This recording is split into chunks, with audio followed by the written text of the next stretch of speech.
যারা ডেস্কটপে বসে কাজ করেন বা ল্যাপটপে বসে কাজ করেন তাদের জন্য কিন্তু এইরকম একটা চেয়ার খুবই গুরুত্বপূর্ণ। কারণ আপনি যদি নর্মাল চেয়ারে বসে কাজ করেন তাহলে দেখা যায় সারাদিন বসে থাকতে হয় ল্যাপটপে বা অনেকক্ষণ পর্যন্ত বসে থাকতে হয়। সো সেই ক্ষেত্রে কিন্তু ঘাড় ব্যথা হয়ে যায়, কোমর ব্যথা হয়ে যায়। তখন একটু আরামের জন্য, একটু রিল্যাক্স বা কমফোর্টেবলের জন্য একটু লড়ালড়ি করতে মন চায় বা একটু ড্যালন দিয়ে থাকতে মন চায়, একটু যাতে হেলাধুলা যায় সেটা করতে মন চায়। সেটা কিন্তু নর্মাল চেয়ারে করা যায় না। এইরকম চেয়ারে খুবই আরামের সহিত করা যায়। আর এই চেয়ারের সবচেয়ে মজার জিনিস দুইটা হচ্ছে, দুইটা না কয়েকটা হতে পারে এটার। যেমন এটা হচ্ছে নিচে চাক্কা থাকে, এই চাক্কার কারণে এটা সুন্দরভাবে মুভ করতে পারে।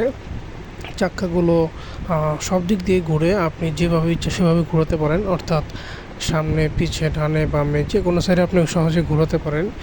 এবং এই চেয়ারগুলো আপনি ড্যালন দিতে পারেন।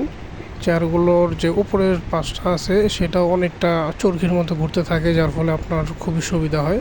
সো এরকম একটা চেয়ার কিন্তু ল্যাপটপ বা কম্পিউটারের জন্য খুবই গুরুত্বপূর্ণ।